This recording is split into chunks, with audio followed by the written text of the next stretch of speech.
মামনি এগুলো কি? ডুমুর। আচ্ছা, কিন্তু অনেক বড় বড় হয়ে গেছে না? এই তো এরকম ভাবে কাটছি। আচ্ছা দানাগুলো নিলে এই যে ভিতরে আচ্ছা। এই উকুনগুলো মারা হয় না, উকুন হ্যাঁ। ওরকম পটপট করে আওয়াজ হবে, ওই জন্য এটা বাদ দিয়ে এই যে এগুলো নিচ্ছি। ও, এতটা কাটাও হয়ে গেছে। হুম। এই যে ডুমুরটা সিদ্ধ হয়ে গেছে পুরো, 25 মিনিট মতো মামনি সিদ্ধ করে নিয়েছে। এই যে এরকম হয়ে গেছে। কি চটকাচ্ছে এগুলো? ওই ডুমুরগুলো? হ্যাঁ, ডুমুরটা সিদ্ধ করে নিলাম, এবার একটু চটকে নেবো, না তো তাকিয়ে থাকে বড্ড না চটকালে। আচ্ছা। বসিয়ে সর্ষের তেল দিয়েছি, আর ডুমুরটা দেখো চটকে এরকম এসছে। এতটা কম ঠিক হয়ে আছে, গেছে? হ্যাঁ।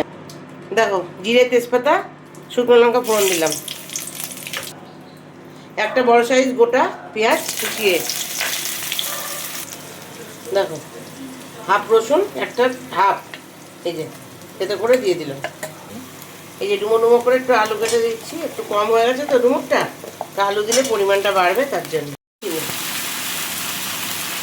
পেঁয়াজের কালারটা দেখো কেমন এসছে, বাদামি বাদামি। ঠিক আছে, এই যে চিংড়ি মাছটা দিয়ে দিচ্ছি, যেহেতু আমি চিংড়ি মাছ দিয়ে করছি, এটা আমি চিংড়ি মাছ দিয়ে করছি, নিরামিষও করা যায়। জিরে আদা শুকনো লঙ্কা, এই যে কাঁচা পাকা লঙ্কা, বাট 2 চামচ লবণ দিলাম, হলুদ পরিমাণ মতন দিয়ে নেবে, যার যেরকম পরিমাণ থাকবে সে সেমন দিয়ে নেবে।